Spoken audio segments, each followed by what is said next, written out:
to Step Into Your Life with Julianne Williams. The show Step Into Your Life was really brought to light to help highlight topics that bring joy and help enrich lives. And in this, I have a really special guest today.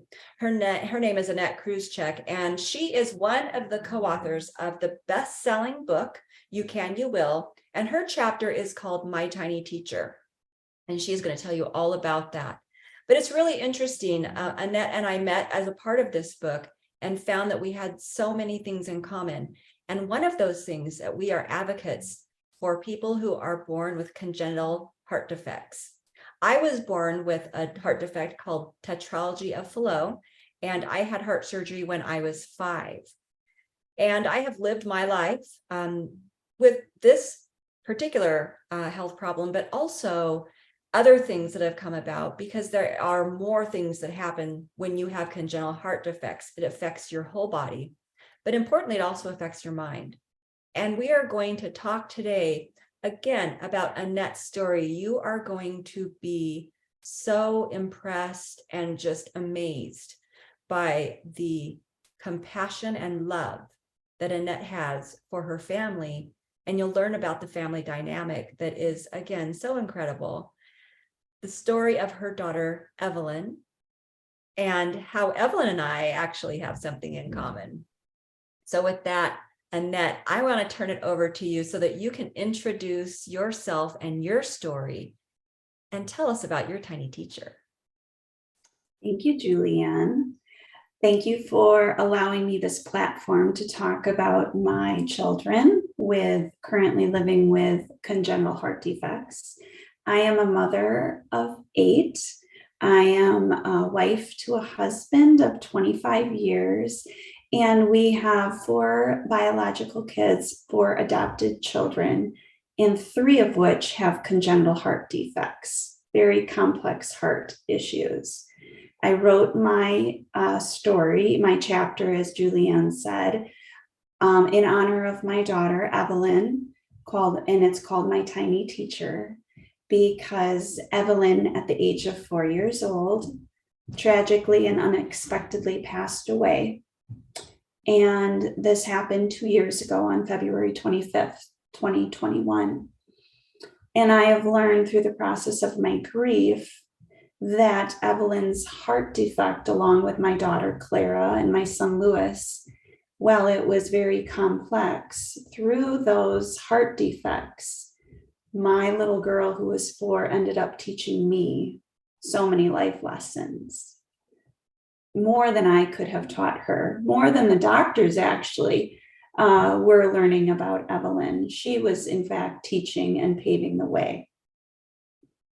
So it's my privilege to talk about my children today, and I think it's just fantastic that Julianne and I got to meet because we have this unique relationship. I am the mother of children living with heart defects, while Julianne is the adult now living with that. It gives me this bird's eye view of my children as they get older, what is to come, and things that I don't understand necessarily. I am on the parent side of things. So this meeting of the hearts, I call it, between you and I, Julianne, has been really a godsend, and I am so grateful. Well, it's interesting because we had no idea when we met. It was actually at the end of our conversation when we made the connection about what our true heart to heart really is. And I have learned so much from you. And I know that my parents had to make really hard decisions when I was little. I hope that I inspire hope for you and Louis and Clara, because I was able to now live to a much older age to show that it's possible. The one thing I know is God has had his hand on me from the minute I was born, because I've overcome so many obstacles. And I watch your children who are just full of life, the pictures, the videos, And I know they have overcome so many obstacles. What is it like?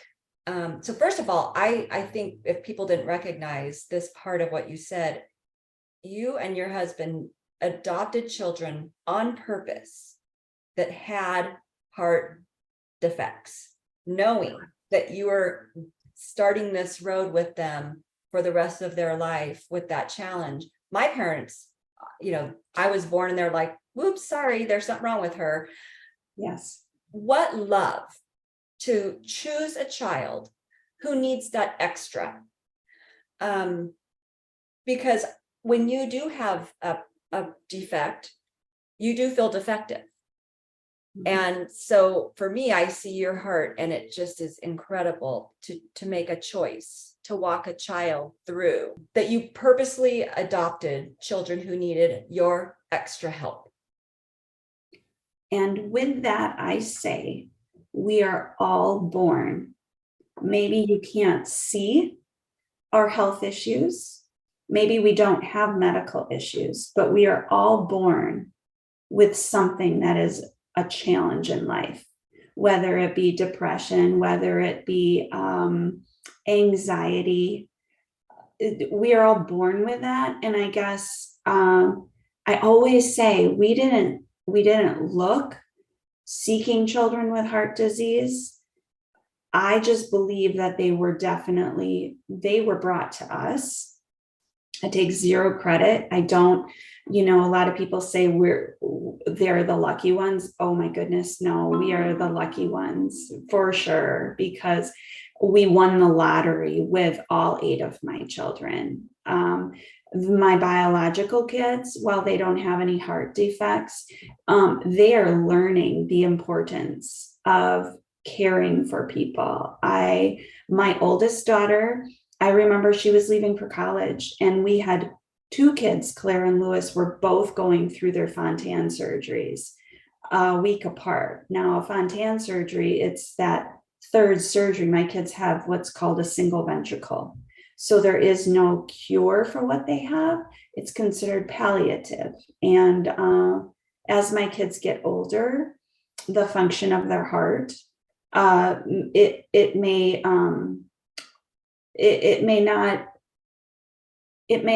slow down, and it may be one of these where the only thing available will be a heart transplant. But again, I can't choose what tomorrow brings, nor can any of us. And so our family, we don't live recklessly, but we live by pure faith and by pure joy, knowing that each day is a gift. But again, I like my daughter who's getting ready to go to college. We asked her if she could stop her summer job. We could pay her. And she took care of the other kids while my husband and I were inpatient, because we had 2 kids in the ICU and they shared a room together. Very unconventional. It was the first time our hospital had ever done it. And then we adopted Evie, and I know there were a lot of people that thought, what are you doing?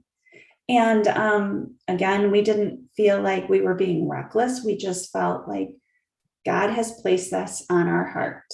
And while I'm not a medical physician, I am a mother, and I am a prayer warrior, and I believe in the power of prayer. And so we moved forward with adopting Evelyn, and Evelyn has what's called a single ventricle as well. However, she also has a number of other things. Heterotaxy. She was born without a spleen. Her stomach was on the opposite side. She was born with an ear deformancy. She had a G tube, so she was a full-time tube fed. But this did not stop my tiny teacher from giving us the biggest of life lessons. So tell us more about Evie, because she is definitely a big, big light. Her smile and her eyes just light up, and you just want to kind of like hug her. And tell us about her 4 years on this earth and how you found her. And the story is just, it is Yeah. I call it one of the greatest love stories. And I don't want to take away from your story, Julianne. This is about Evie and And you. I'm giving me this platform. It makes me so proud because after Evie passed, I've said to people that at her funeral privately, I said, I will make her proud and I will not allow her death to define my life. And actually, her death has pushed me to I call it the ledge to say, jump, mom, you can do this. I know you can do this. I've always wanted to write a book. I've been blogging for 10 years. And so this gave me that platform to really go and do it. Now, Evie, when we adopted her, she was 16 months old. Actually, I'm sorry, she was 18 months old, 16 pounds, very, very malnourished. And she was bald on the back of her head. When my husband went to China with my son and my brother and my mother-in-law, he sent me a video of them in China. And I was so surprised. I almost didn't believe it was the pictures that we saw of her before they traveled, because she was so malnourished and she had no muscle tone. So she was just laying in a hotel on a bed. But my husband was just amazing, because when we got the referral, when you're in the adoption world, someone will call you and say, we have a child that is needing to be adopted. It's very rare that you have a healthy child, a female child that is 18 months old that needs to be adopted. And so when my agency called me, they said, Annette, she has some severe medical issues. And I said, and I knew it was going to be a heart issue. And as she was explaining it to me, I said, oh my gosh, my husband's getting on a plane right now. Can you please send me her file, the information? And I'm literally in a little bathroom in my house, because all my other kids, I was laying them down for bed. And I texted my husband as he's getting on the plane, and he said, quick, send me it. I'm about ready to take off. And as I sent it to him, he said, I can't see her picture. I cannot even see the file. I'm all in. Now, who does that but a husband with a fatherly love for a child? And so at that point, we just said yes. And he hadn't even seen her picture. And so it was just go, go, go from that point on. And 3 months later, she landed here in the US. And she had 3 very, very risky heart surgeries. So risky that the doctors made the surgeries specifically to Evie, because they couldn't compare her to any other child because she was so unique. And we knew going into each surgery, we may not have her afterwards, but after each surgery, she survived. And I said she was my mountain climber. She climbed every mountain, and she kept gathering people along the way up the mountain. She collected people by her tenacity and her strong will and her love for life. And boy, I am honored to be her mom, whether it was 40 years or 4 years or 3 years. It's been such an honor to have her, to be her mom. You know, one thing that struck me as you and I have gotten to know one another about this story, every step of it is incredible. It is just the biggest demonstration of love, unconditional love. I remember you talking to me about the fact that one thing that touched your heart was that she was not wanted, that she was the have not. The outcast. Yes. Yeah.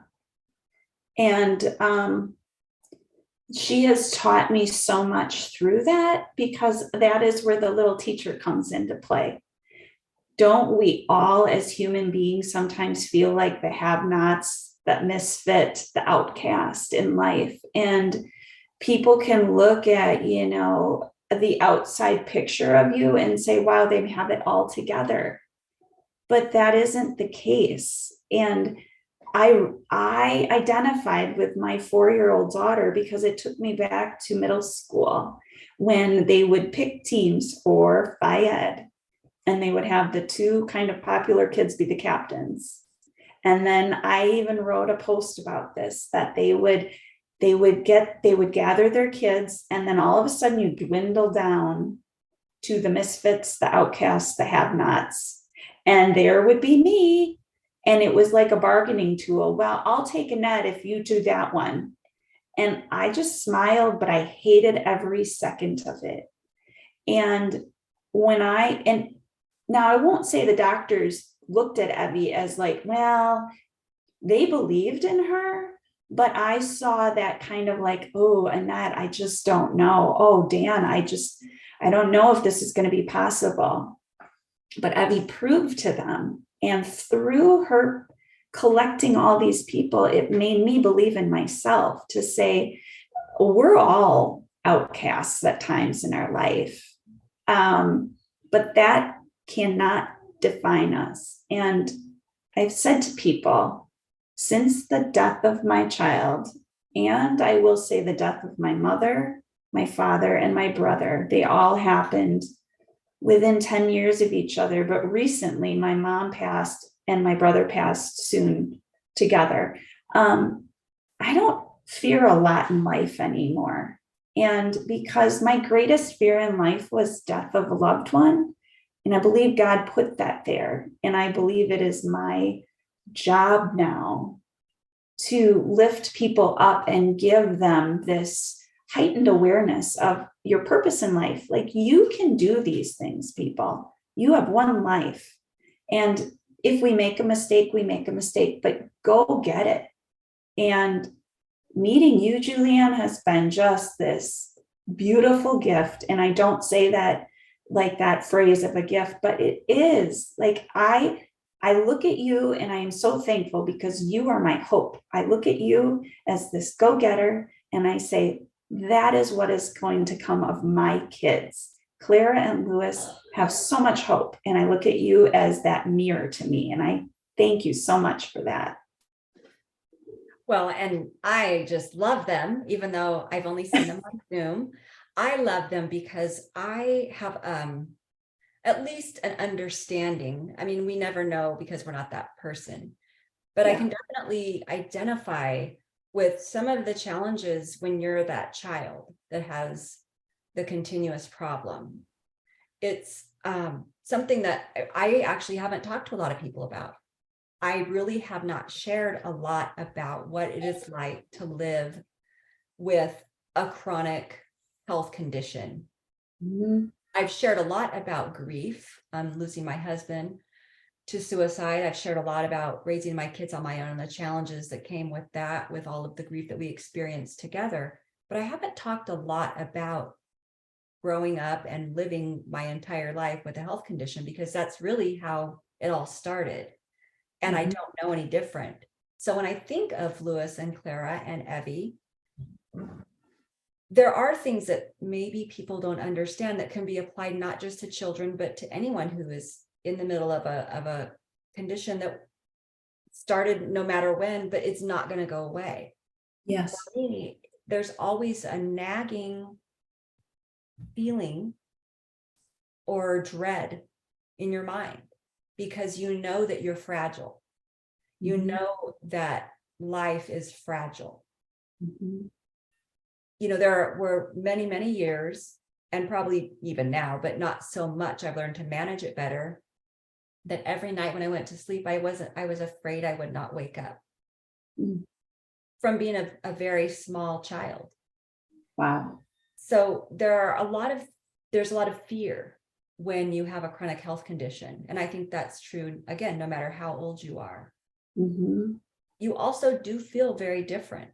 I mean, and that's what you noticed when we right away. I didn't mention, you were telling me your story, but I did not mention my story. and you said, hey, what's that at the very end? What is that scar on your chest? And, now I'm grateful for the scar on my chest. It is what caused me to be here right now. But growing up, I felt very self-conscious. And I didn't think that, anyone would think I was pretty or, whatever it is, because, I had a scar and I was different. I had freckles and all of these things were highlighted for me in terms of my appearance, I think, because I felt insecure from the beginning. Mm-hmm. I don't know if that's something that Clara and Lewis experienced, but I'm sure somebody has. And if, Yes. and I hope if anybody's listening who has had this experience or going through this experience or lives this experience, it takes a lot to overcome feeling so different. And also just that you're always at the doctor. And Yes. you're always having tests done. And there's always something else wrong. And I feel like I have overcome, my heart issue. I mean, it never ends, but, to a good place with it. Then I had a blood disorder. Then I had scoliosis. And it's just on and on and on. And cataracts at a very, very young age. All these things that seem to happen when you have a health condition, it affects the rest of your body. And so you're in this continuous medical loop. Probably most people don't know that about me. I think it's, I guess from my standpoint too, when I'm listening to all of this, did you ever let your mom know about some of your worries, or did you try to protect your mom because you didn't want her to worry? I think I probably maybe mentioned it once or twice, but what I did is I developed this sort of shell or wall that I was strong.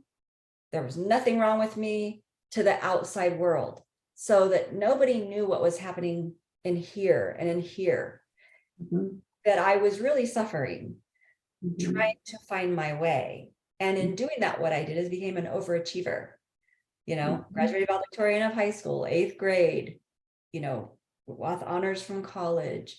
Everything I did, I threw myself into full force because I wanted to show people that I was just as good as they were, even though I was flawed from the beginning. Yeah. And it's interesting you say that, because my son, who's 9, and Clara, who is 9, they were adopted at different times. They're 5 days apart. Oddly, they have the same congenital heart defect. But Lewis he likes to go to bed with his clothes on for the next day for school. I've decided that's a battle I'm not going to worry about. Bigger fish to fry in life. So, but it's about control. He wants to know what he's going to eat for breakfast. Is there going to be enough for everybody? He wears his watch, he has his alarm set. And I realized it's control. He needs control over some things because he knows his heart is something he can't control. And certainly I will never know what it feels like to have their complex hearts, nor do I know what it feels like to lose a sibling to a heart defect. My brother lost his life to alcoholism, not a heart defect. And so I look at Evelyn passed because she had a similar heart defect. And so that is very much in their face for the rest of their life. And so it is this tightrope that I walk as a mom to make them understand the severity of their heart condition, but at the same time live life. So you just saying what you said was really eye-opening to me, because when he can't sleep at night, I'm sure there's certain things going on in his mind, and it's not just him, a hamster on a wheel. There's worries, obviously. I know that my parents went through a lot. They've made me feel like I was normal. So let me say too, that the one thing that they worked very hard to do is to treat me the same as my siblings. However, I also know, and we talked about this, that there is a family dynamic that probably is inherent in having someone who's got a chronic illness as a part of your family. And so the person who is going through the health issue is affected in some ways I just shared, but also I know that my siblings were too, because they always had the sick sister and the sister that had to go to the doctor. And, and there was probably a bright light of attention on all this, more than I probably even saw, because I didn't have the same experience that they did because I was not them. Whereas I'm battling my own fear, my own insecurities, my own everything. They're also probably battling things as a sibling, and as another child that you and I have talked about. And as a mom, that has to be a challenge. And I bet my parents felt challenged during our growing up as well, to make sure that that they were meeting everybody's needs. It is that balance. And that's where my tiny teacher comes into play, because having Evelyn, we all rallied together, the whole family. My husband said something that was so beautiful. And he said, maybe it's as if she knew her time here on earth was short. So she expected all of us to give everything to her. Oh. And we did. I mean, we could get frustrated, but my son Isaac would carry her up a hill, even though she could walk, to go sledding. My other son would hear her crying in the other room, not because she was hurt. It was because it was Evie and she demanded our attention. He would stop and he would go to her. My 23-year-old son took her to go get ice cream for breakfast one time. And so now when he visits her cemetery, her plot, or at the cemetery, he takes a little ice cream cone there. I let her dance on the kitchen table. I mean, I let her do anything. I think there's a video of that. Yes, because it was for Evie. But I guess we'll have to see if we can get a clip of that while we're talking. Yeah. And it was on her birthday and it was so beautiful.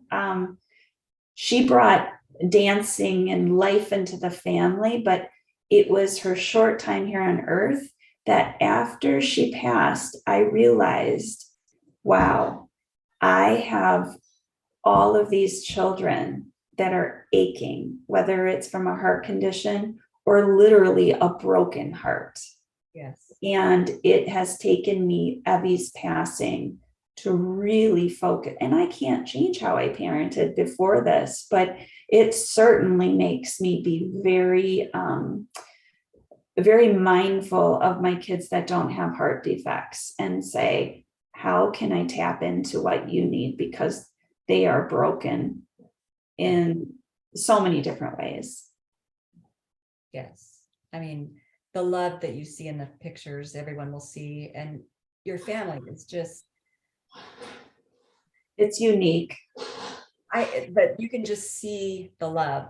And so I think it's an incredible gift on both ways, obviously for those children that you chose. Yeah. And then the children that God gave you, naturally, the way they've come together is a testament, though, to the love that you have in your household, but also, just the parenting challenges that I know you go through. So what, for parents who have children who are biological and adopted, are there any tips and obviously health conditions, whatever, what are some of the things that you've learned that you could share that you're using to balance some of the demands that you are under every day?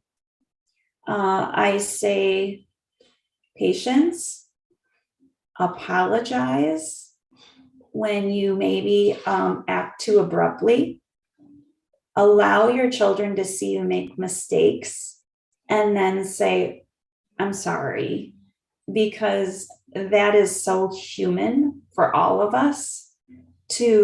I know for me, when I am fearful, I get really just high strung, but it's all fear-based because I can't control the upcoming surgery. I can't control, oh gosh, this Phy Ed class, they might be running too much and now I need to figure this out.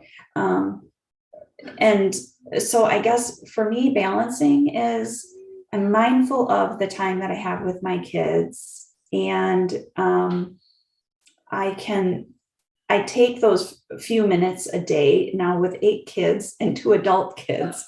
It's very different. But as far as Lewis, with his nervousness, Monday, Wednesday, Friday at 8 o'clock, it's called our talk. And it's before bed, and it's 15 minutes. He can lay next to me and tell me any worry he has.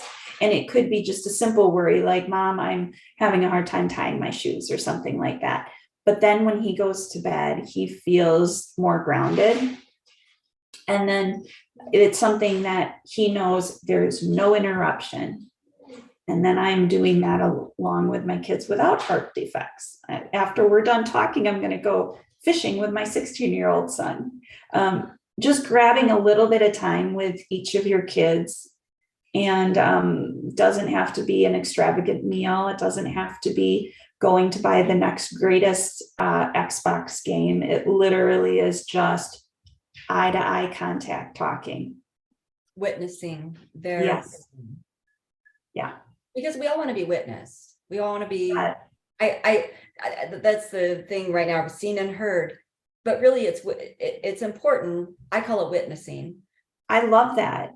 So It's you're saying you see them, and that is so important, because sometimes kids just think parents are on autopilot and we're just doing our thing. But if we stop to say, I witnessed something, wow, that's meaningful. yes, Mhm. it's just words. And as parents, we do the best we can in the moment. We all make mistakes. Yeah. We learn every day. There's no book on parenting. There's a Yeah. lot of books about parenting, but there's no book on the child that each one of us is parenting.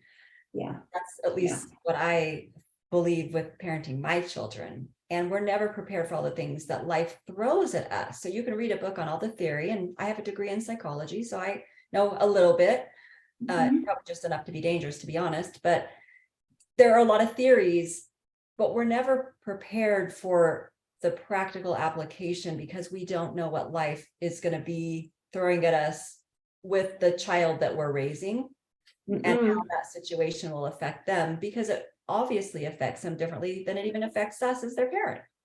Definitely. I mean, I'm thinking right now about, I went into this adopting thinking I'm embarrassed. I'm thinking, oh, our first adoption from Korea, our daughter who's now 12, I was thinking, oh, this is just going to be so beautiful. I'm going to bring her home. Well, she's not this affectionate person. There is nothing wrong with that, but it took me years to realize her love language is not through touch. Her love language is by sitting down and doing a science project together, or going outside and looking at bugs.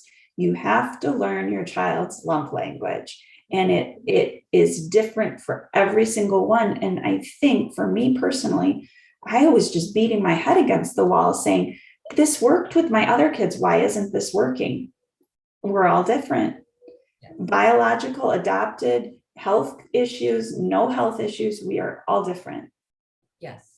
So as a parent who has lost a child, and speaking to other parents who have lost a child, which I know you have really been able to reframe in a way to honor Evie, but I know your grief is so significant because we've talked about that, and there's no way it couldn't be.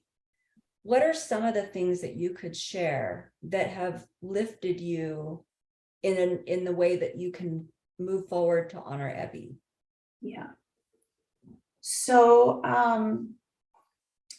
I say prayer for me is, I pray with expectation that I know eventually my prayers will be answered. If I say they'll be answered tomorrow, I'm just a fool, but I pray every day because I want peace. I know I will forever walk with this very sad heart. But the relationships that I have with my husband and my children, boy, is it hard right now. We are all intact. And I just keep saying, please, Evie, please, God, just keep us all intact, because the goal is just to hold everybody close. But it is not easy. My husband and I have been married for 25 years. I consider him my best friend, and I would believe he'd say the same thing, but we grieve very differently. And he wants to be more quiet. I need more words of affirmation. And I'm realizing I can't always expect him to give me what I need.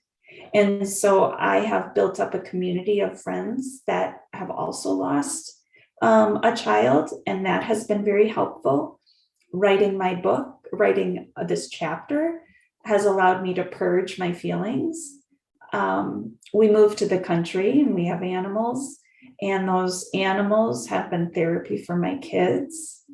Every day is a new day. And I just say, we're here for a reason. And so when I put my feet onto the ground after I roll out of bed, and it's the scariest thing I say, but I do say this: whatever your will is, God, I will follow it. And then I buckle my seatbelt, because it is the scariest thing. In every argument, there should be someone that's right and there's someone that's wrong.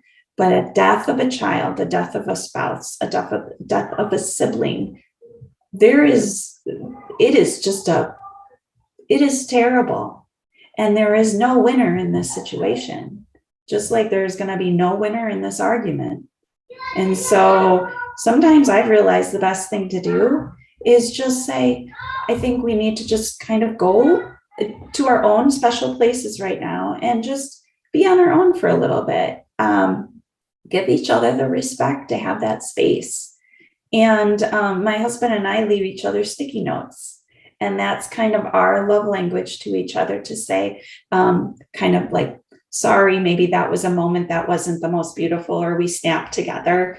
And there'll be a little sticky note. In fact, there was just one on my mirror in the bathroom, and it said, I still love you no matter what. And I'll write it back on there, that little sticky note, and then I'll plant it someplace in his office. It's cheesy, it's free, that's what it's all about. Well, and again, just because I like to help people have strategies through grieving, because first of all, we never stop grieving.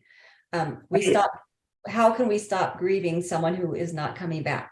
We can't. Yes. Grieve as long as you love, and love doesn't end. Yes. So I like to throw out strategies that people use that at least give them a moment of joy, because the more moments of joy we have, we're able to see that there is a path to peace. And right. That, peace doesn't mean you've forgotten or you're less sad. It just means that you found a way to cope better and to integrate the loss into your life. And I think those are really sweet things that bond you and keep you connected with one another, because we cannot grieve without connection. You're right. I want everybody to know what you said is so important, because I remember the first time smiling and laughing. I had a sleepover with my friends from 7th grade. They've been my best girlfriends. And I woke up the next day and I felt such guilt, and I started crying to one of my friends. Like, I feel like a terrible mom. All of a sudden, here I am. I was laughing the night before. How could I laugh? Because this is the saddest thing a mom could ever go through. And that's why they're my best friends, because they said you're honoring her by laughing, by allowing yourself. People say to me, and I guess it's a hard thing for me, they would say, well, what would Evie want? Mm-hmm. And this part of the mom in me, it goes against everything probably a lot of people think. Evie in my mind will always be for. And Evie was very egocentric. It was all about Evie. So what would Evie want? She would want me to constantly be thinking about her. Mm-hmm. But ultimately, Evie emitted love, tons of love. And that's what I'm supposed to do. just give love the way she gave love. And so my last question for my guests is always, how did you step into your life? And I think you're processing that, but I love what you just said about it's all about love. But Yeah. how did you step into your life? Or you can either say, how did you step into the life of choosing to parent 8 children? Or how did you step into your life of moving through your grief and to where you are now, whatever you want to share for people to think about that has enriched your life? Okay. The first thing that came to my mind is I stepped into my life when I claimed it as my life. And I stopped living for the standards of society. And I stepped into my life when things began to look unconventional. And I started swimming against the sea, against the current.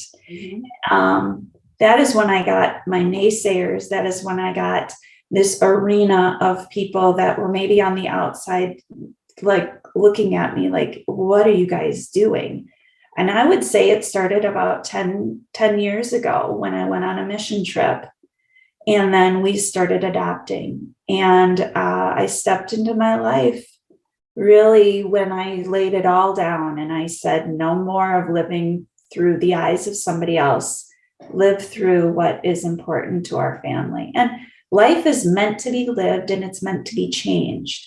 Just because I lived in a subdivision a few years ago doesn't mean I have to live there forever. It was beautiful, but it's okay to pick up my entire family during COVID and move to out in the country and then decide maybe we want to be hobby farmers. It's okay because it is what I want to do, what my husband wants to do, what God has called us to do. So every day we step into our life when we start being who we are called to be. I love that. Thank you for sharing, Evie, with us today. Yes. And your entire family and just your heart is one of the most amazing hearts I've ever had the opportunity to meet. So thank you for coming on the show today. Thank you, Julianne, so much for inviting me.